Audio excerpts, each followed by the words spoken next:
podcast kita hari ini. Sebelumnya, perkenalkan nama saya Dwi Ramadhani dengan akhiran NIM 150. Nah, di podcast kali ini, kita akan mengobrol santai tentang bahasa Indonesia, khususnya bagaimana Gen Z menggunakan bahasa ini dengan cara yang unik dan penuh warna.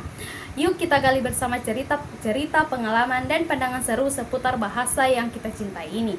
Siap-siap untuk mengobrol asik dan santai, jangan kemana-mana dan tetap di sini ya. Sebelumnya mari kita sambut bintang tamu kita hari ini.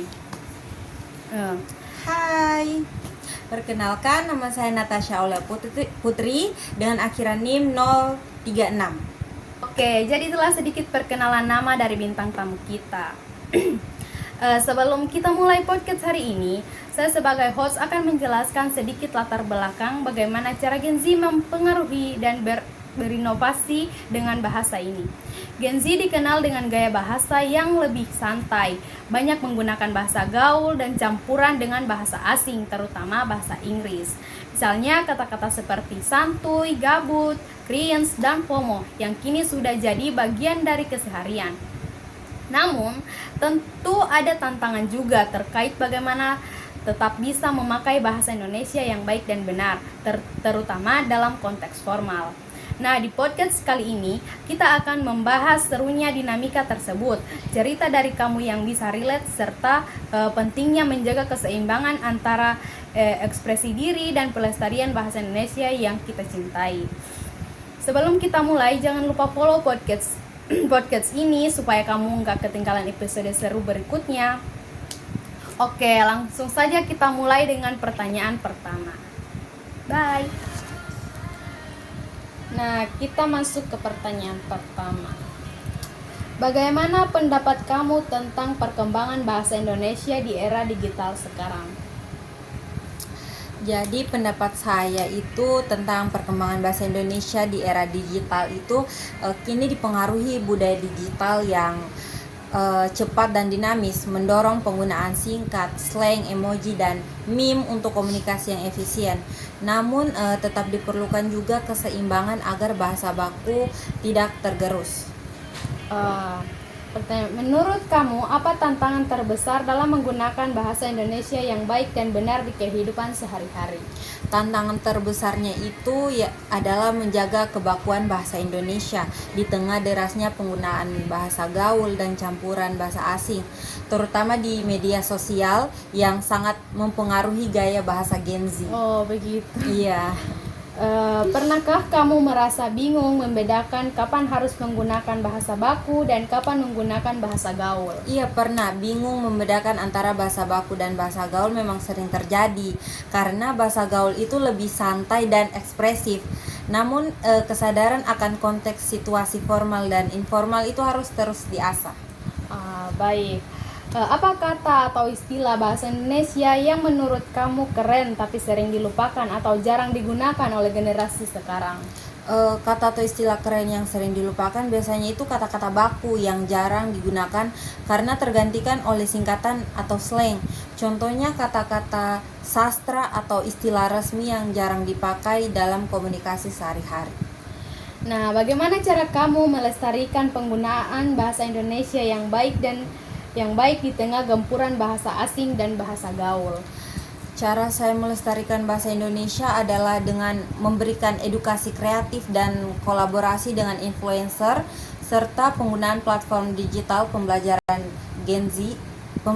agar Gen Z itu tetap memahami bahasa yang baik dan benar. Nah, ceritakan pengalaman lucu atau menarik saat kamu atau temanmu salah paham gara-gara beda cara menggunakan bahasa Indonesia.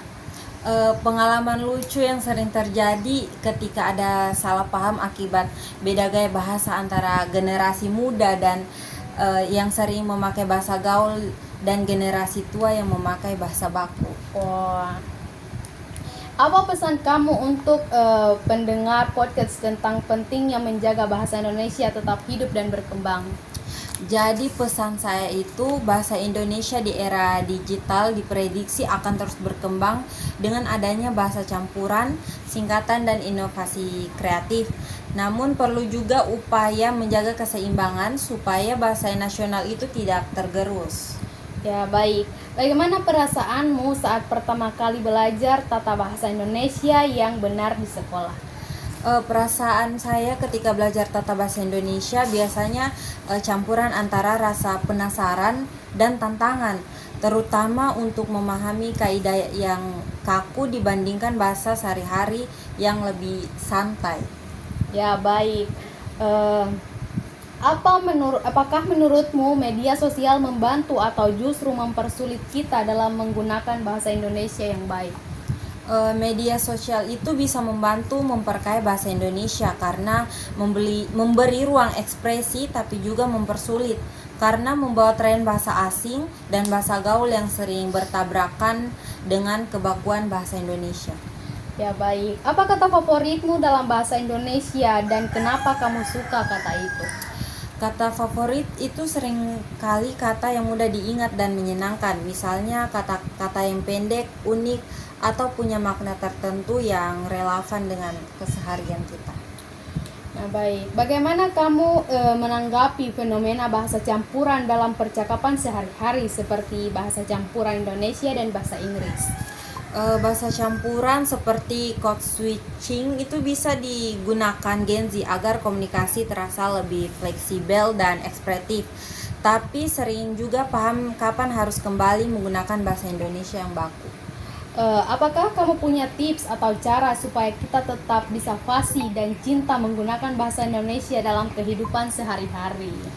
Ada tips supaya fasih menggunakan bahasa Indonesia adalah rutin membaca, menulis, dan berkomunikasi menggunakan bahasa yang baik, serta membiasakan memakai bahasa baku dalam situasi resmi tanpa menghilangkan rasa santai saat percakapan sehari-hari. Itu sih. Ya, baik. Bagaimana menurutmu peran pendidikan dalam membentuk kemampuan berbahasa Indonesia yang baik dan benar di kalangan generasi muda? Jadi pendidikan itu kayak fondasi utama buat kita supaya bisa berbahasa Indonesia dengan baik dan benar. Nah, lewat sekolah, guru, dan buku itu kita dapat bekal bagaimana cara bicara yang enak didengar, tulisan yang jelas, dan mengerti tata bahasa. Jadi generasi muda bisa lebih pede pakai bahasa Indonesia yang oke. Ya, baik. Apakah kamu pernah menemukan kata atau ungkapan dari daerah lain yang unik dan ingin dikenal ke lebih banyak orang? Ceritakan alasanmu. Oh, pernah.